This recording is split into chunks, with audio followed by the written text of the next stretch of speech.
Have you ever tried to black out?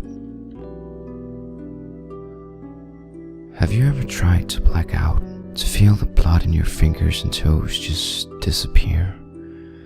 To see the world darken before your eyes as you slowly lose control of your balance and your body? I have. A lot. But when I black out, the world doesn't go dark. No. The world simply changes. It becomes strange. I was sitting in the back of my classroom the first time I experienced it. I was looking at a poorly done drawing of a cat that I had made on my English notes. But suddenly I began to feel dizzy.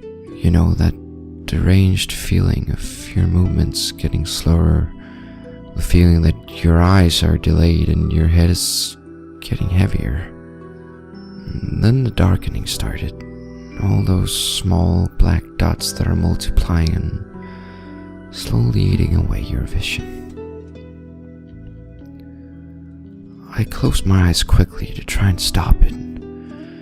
I kept them closed for about 5 seconds before I opened them again. The small black dots had disappeared and I felt fine. I decided to pack my things and go home. I said to my English teacher that I wasn't feeling well and I needed to leave, but she didn't reply. She didn't even look at me. She just stood there as if she was frozen. I walked up to her. "Miss Rachel?" At this point, the hairs on my arms were starting to stand like needles in the air. Miss Rachel?" I was now standing directly in front of her, looking into her eyes, but this wasn't right. Even though I was standing directly in front of her, her eyes wasn't looking at me. No, her eyes were dead or frozen. I could see the distended veins in her neck as she was shouting at another student, but she wasn't moving. She was frozen. I screamed for help so loud that my vocal cord gave after, forcing me to cough. I screamed again, hoping that another classmate would run to my aid, but nothing happened. There was only silence. I quickly turned around. "Why aren't you helping me?" My throat clogged. I was standing there in the middle of my classroom, sweating, shaking, and afraid. But everyone else was just frozen. I could see a drop of sweat on Maria's face, but it didn't move. Everything was just fucking frozen. I started to feel the blood disappear from my fingers and toes again. It felt like my legs didn't have enough power to keep me standing. I collapsed. But right when my head hit the ground, I woke up in my seat, looking at the poorly drawn cat again, as if nothing had happened. I decided to forget the incident, thinking it was just a dream, a very strange dream. The next couple of weeks I felt dizzy almost every day.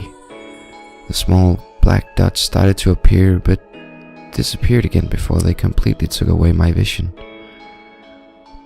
I went to the doctor, but he just said that it was normal for teenagers to feel dizzy because of the hormones in your body. But after my visit at the doctor, I started having weird dreams. Dreams of people with their mouth wide open and their eyes always following you. Dreams with deranged colors and music. Odd music. Music that makes you feel sick. Music that should not exist. Music that makes you feel frozen. So what happens when you dream utterly strange things? Well, you start not to sleep as much. You start to get exhausted, and what happens once you get exhausted, you get dizzy, and then you black out. I was standing outside my house, shoveling snow when it happened again. All the same symptoms, the dizziness, the disappearing of blood on my fingers and toes, the black dots, but it was different this time. My head felt incredibly heavy and my lungs started to feel blocked. I blacked out. It felt like everything disappeared, like I was everything and nothing. As if I didn't exist, but I was still the only thing existing. I stayed in this mental state for quite a while before I recovered my consciousness. It felt like a million small, blunt needles were penetrating my skin every second as I crawled towards the house and into the kitchen where my mother was standing. "Mom, I don't feel good. I need help." I could taste the salt from the tears as they ran down my face while I was crying for my mother's help. But she didn't move. She just stood there with the kitchen knife in her hand, her mouth wide open and her eyes smiling, her body frozen. My heart was pounding as if it was trying to escape my body. I laid there on the carpet in the kitchen, just looking at my mother as she was floating towards me, singing that deranged music, that music that just makes you feel sick, that music that makes you feel frozen. As the kitchen knife slowly approached my skin, I was completely and utterly frozen. But just as the tip of the blade broke through my chest, I woke up, laying outside in the cold, freezing snow.